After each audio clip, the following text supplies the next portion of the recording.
Hi, in this video, we'll be giving a plot account of The Last Good Man written by Patience Swift, which is actually a non-African prose.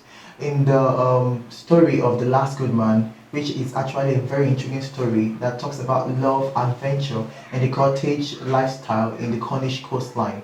It centers on the 57-year-old Sam, who is the protagonist of the tragic hero of the story, who really led a very solitary life without any interference from any person besides his vicinity.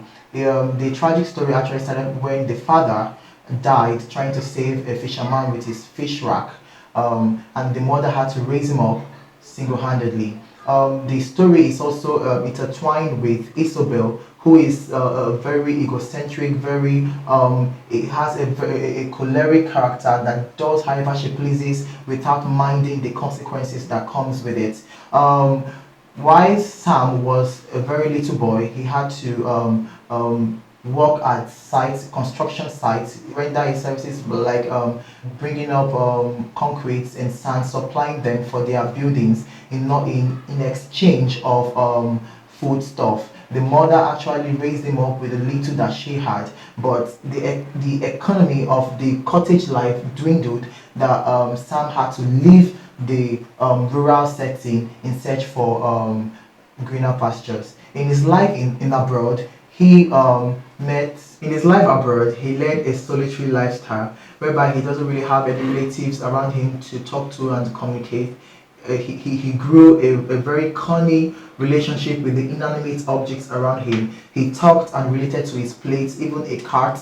He talked to his kitchen in the house. He talked to virtually every inanimate object he could find around him since there was nobody to relate with. Intertwined with his story is the little girl he saved from drowning by the coastal line of his house. The little girl he revived became a part of him. He took the little girl as one of his relatives.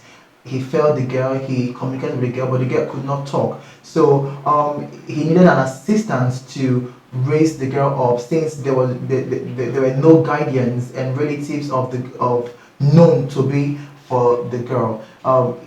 He needed an assistance to raise the girl up. He unfortunately for him met Isobel by the coastal region, who also agreed to take care of the little girl. They both started a new life with Sam, Isobel, and the little girl leading a normal lifestyle. While Isobel had just gotten the death certificate of her mother, leaving everything beside and behind, she tried to lead a normal life with Sam. But as unfortunate as we will have it, the police who got to know that there's a little girl that doesn't really belong to neither Sam nor Isobel. The police actually gave a directive that Sam should return the little girl to their custody, knowing fully well that it doesn't really belong to him.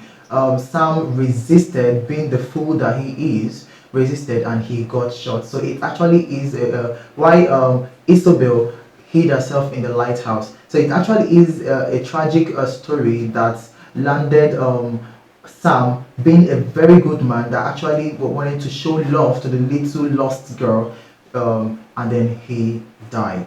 So the next video will be treating the style, the setting, and the language used by Patience Swift in The Last Good Man.